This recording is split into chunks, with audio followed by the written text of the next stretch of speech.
Welcome to the Papyrus Global TV news update. Boko Haram demands $300,000 ransom for abducted Borno officials. President Tinubu intervenes again as Wike Fubara feud threatens River State. Katsina State justifies planned release of 70 suspected bandits. PANDEF calls for restraint and mutual forbearance in River State. Peter Obi decries excessive security checkpoints on Nigerian roads. President Tinubu arrives in the UAE for Abu Dhabi Sustainability Week. Former Plateau Governor calls for Governor Mutfwang's resignation. Suspected Boko Haram insurgents have demanded a ransom of $300,000, approximately 480 million naira, for the release of a former vice chairman of a local government area in Borno State and one other individual. The victims were abducted last week during an ambush on a vehicle traveling along a volatile highway in the northern part of the state. Family sources confirm that the kidnappers contacted relatives on Monday, January 12, 2006 to make their demands.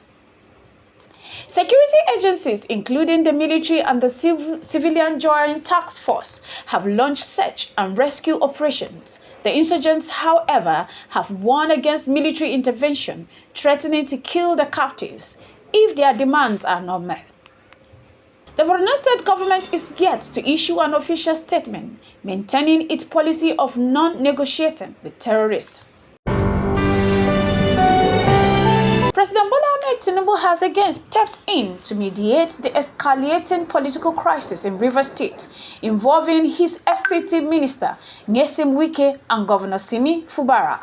The intervention comes amid renewed impeachment threats against the governor and growing political tension across the state.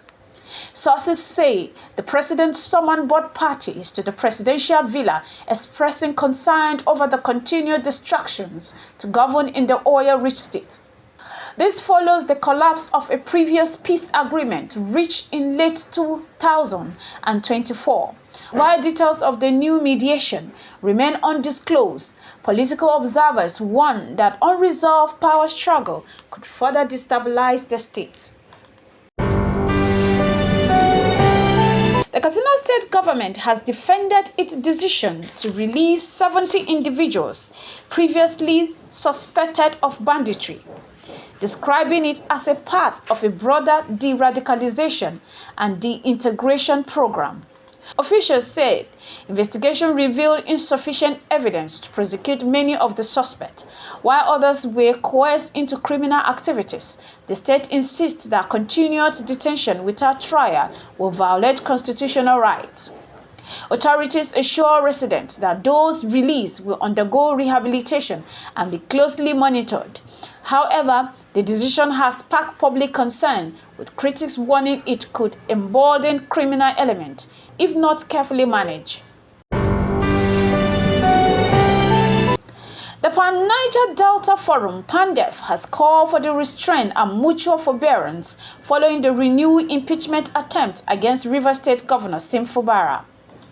In a statement issued on Monday, January 12, PANDEF warned that escalating political crisis threaten peace and economic stability in the South-South region. National Chairman, Ambassador God Knows Igali, described the situation as a dangerous distraction from governance.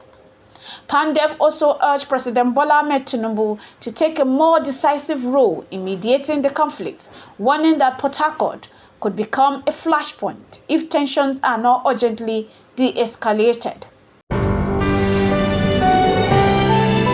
Former Labour Party presidential candidate Peter Obi has criticized increasing numbers of security checkpoints on Nigerian highways, describing them as a major cause of traffic congestion and economic hardship.